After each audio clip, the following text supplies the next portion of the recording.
Para que o modelo de anúncios funcione, ele precisa ter obrigatoriamente um negócio único e simples: volume de tráfego. As pessoas precisam utilizar a sua plataforma.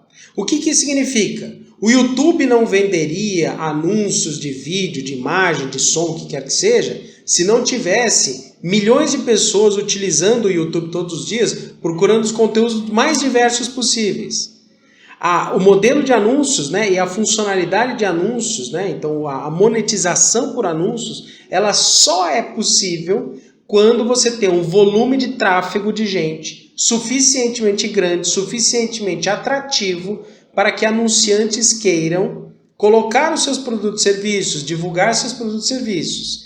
E isso exige tempo e muito investimento.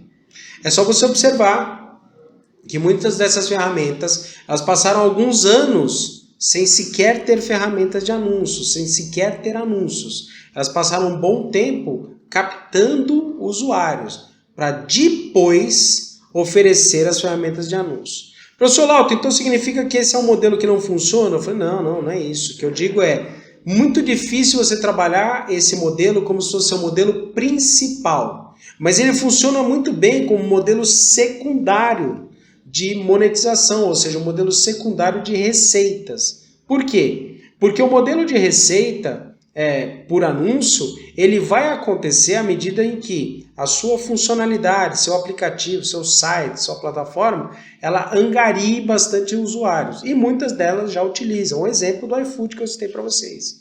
À medida em que muitos usuários passam a utilizar a sua funcionalidade, você começa a se tornar cada vez mais atrativo para o mercado, para que o mercado ele tenha interesse em fazer anúncios dentro da sua plataforma.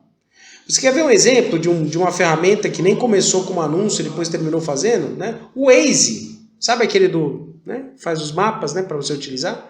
Então, começou como rastreamento, começou como mapeamento digital, começou como verificação de trânsito. À medida em que muitos usuários passaram a utilizar o Waze, algumas empresas começaram a observar o seguinte: poxa vida, tem muita gente usando esse aplicativo.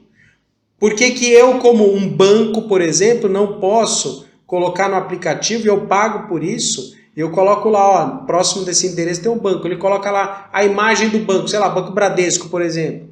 Coloca lá a imagem do banco e a pessoa está utilizando lá o mapa. E vai aparecendo lá Banco Bradesco ali no caminho, no trajeto. Ou uma loja XYZ, ou um prestador de serviços, um escritório, né, uma filial, não importa. Ou seja, a ferramenta ela primeiro conquistou usuários, passou a ter bastante tráfego de pessoas dentro da ferramenta, para depois sim ela oferecer essa funcionalidade como anúncio.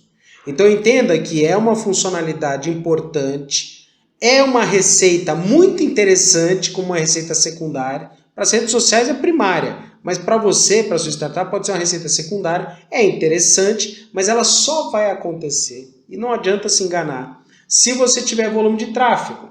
Mas é uma receita interessante secundária. Né? O iFood hoje ele já tem uma receita secundária nesse sentido, como por exemplo fazer destaque de prestador de serviços. Né? Então você tem lá uma lista, lá, eu tenho 50 pizzarias. Né? E meu papel é esse, eu tenho lá 50 pizzarias cadastradas, eu apresento todos, mas se você quiser ter um destaque, eu te cobro tanto para você ter o destaque. Então eu já cobro percentual lá de taxa de utilização no modelo Marketplace, mas eu posso também aplicar o modelo de monetização por anúncios e cobro um percentual de destaque, um valor, né, um valor de destaque, né, X reais lá, para você ficar lá entre as 5 principais pizzarias quando utilizado determinado CEP, por exemplo. Aí cada recorte tem o seu.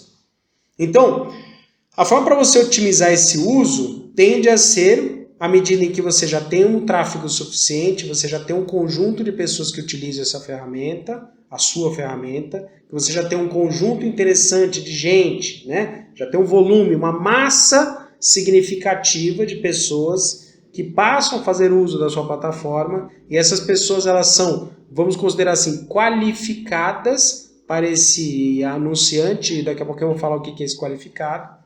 E esse anunciante então se sente atraído para fazer um anúncio na sua plataforma, no seu uso, no seu aplicativo, na sua funcionalidade.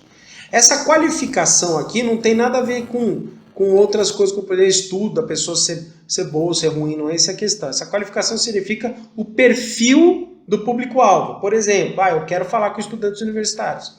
Se eventualmente na minha plataforma tenho estudantes universitários, então esse público está qualificado para aquele fornecedor, para aquele anunciante. Se eu tenho diversos públicos, entenda, o YouTube ele tem os mais distintos públicos, né? Então você tem lá estudante universitário, você tem pessoa que gosta de música, você tem as crianças que assistam vídeos infantis, você tem a pessoa que está estudando, você tem a pessoa que está fazendo lazer, você tem a pessoa que está vendo sinopse de filmes, ou seja, tem diversos públicos, né? Por quê? Porque o YouTube ele já conseguiu, como uma rede social, ele já conseguiu reunir muita gente, muitos usuários, um tráfego absurdo de gente lá circulando todos os dias, né? A cada segundo. Se a sua ferramenta ela consegue atingir esse público, que aí então esse é um público considerado qualificado, você consegue oferecer então a funcionalidade de anúncios para empresas que tenham interesse em atingir o seu público-alvo.